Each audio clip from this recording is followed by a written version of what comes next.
Met Kate, and she was fantastic. She was fantastic. Picture this. Kate Winslet, soaking wet, hypothermic, screaming at James Cameron on the Titanic set. "I will never, ever work with you again," she yelled before storming off. Cut to 2022.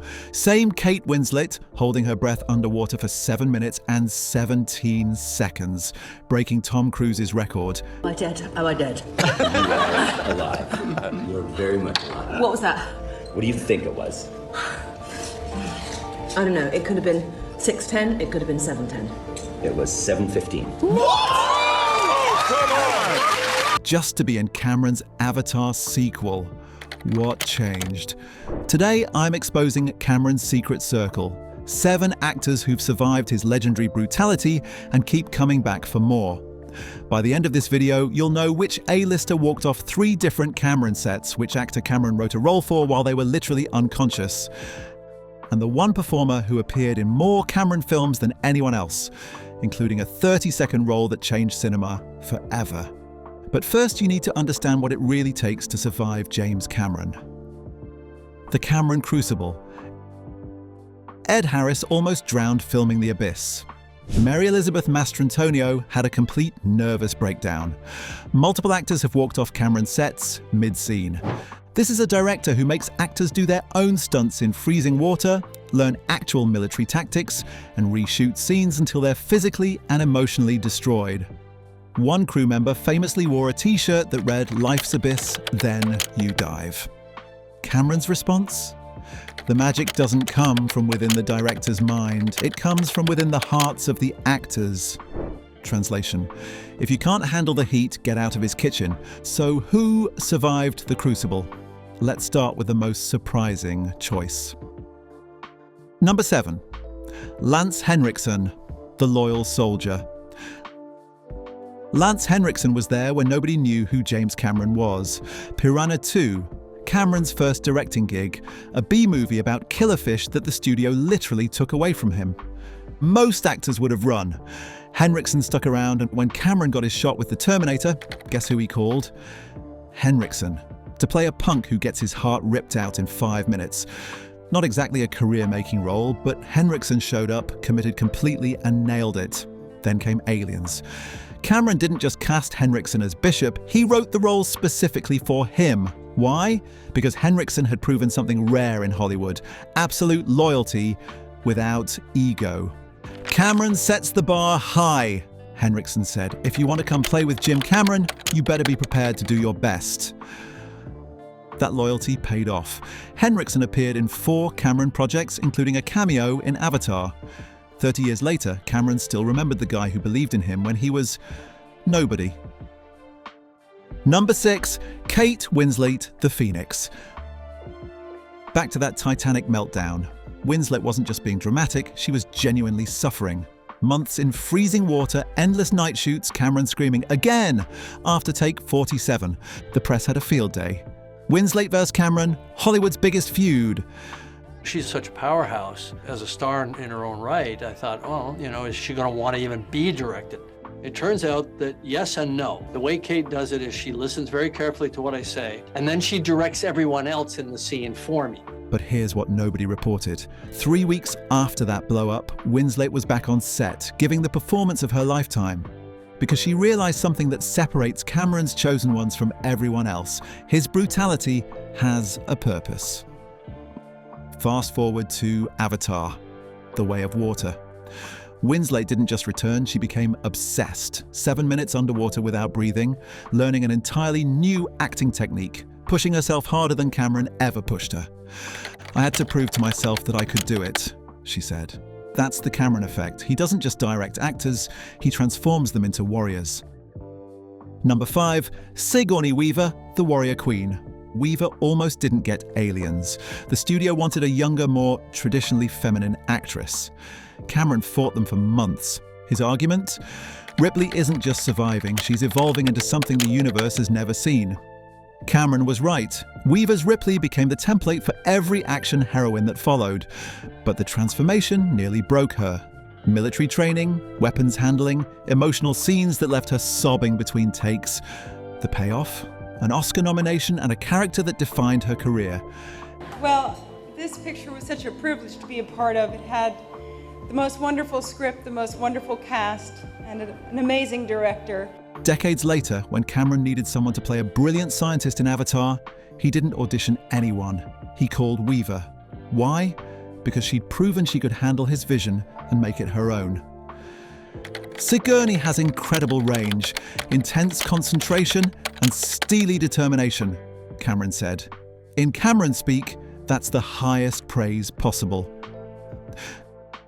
Number 4, Michael Biehn, the everyman hero. Michael Biehn holds a unique record. He's died in more James Cameron movies than any other actor. Kyle Reese in Terminator, dead.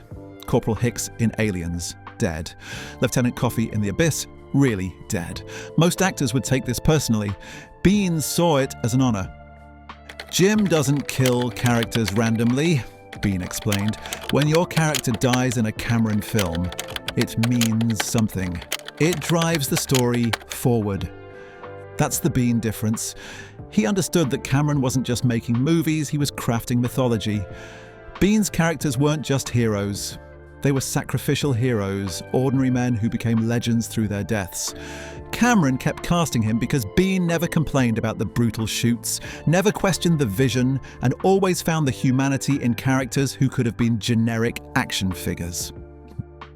Number 3, Linda Hamilton, the ultimate transformation. The first Terminator almost killed Linda Hamilton's career. She was known for sweet, vulnerable roles. Playing Sarah Connor, a waitress turned warrior, was a massive risk. Then Cameron did something unprecedented. He made her train like a real soldier for T2. 6 months of military training, weapons handling, physical conditioning that left her looking like a Navy SEAL. The studio panicked. She doesn't look feminine anymore? Cameron's response, she's not supposed to. She's become something beyond feminine or masculine. She's become survival itself. Hamilton later admitted the training was psychological torture, but she also said it was the most empowering experience of my life. That's Cameron's genius. He doesn't just direct performances, he creates actual transformations. Hamilton didn't just play a warrior, she became one. Number 2, Arnold Schwarzenegger, the unlikely partnership. Here's something most people don't know. Arnold almost played Kyle Reese, not the Terminator. Cameron brought him in to audition for the hero role. But during the meeting, Arnold kept asking questions about the Terminator. What's his motivation? How does he think? What's his psychology?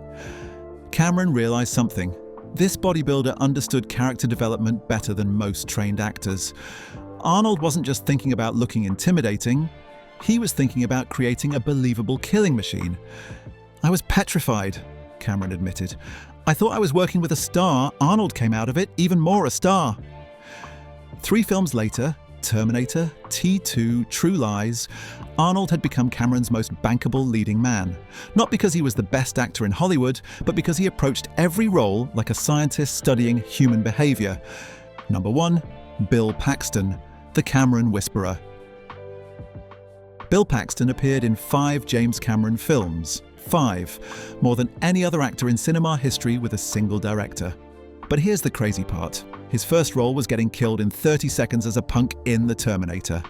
Most actors would have been insulted. Paxton was thrilled. Jim saw something in me that I didn't even see in myself, Paxton said. What Cameron saw was an actor who could disappear into any role. Panicking Marine in Aliens, sleazy car salesman in True Lies, treasure hunter in Titanic, documentary subject in Ghosts of the Abyss. 5 completely different characters, 5 perfect performances.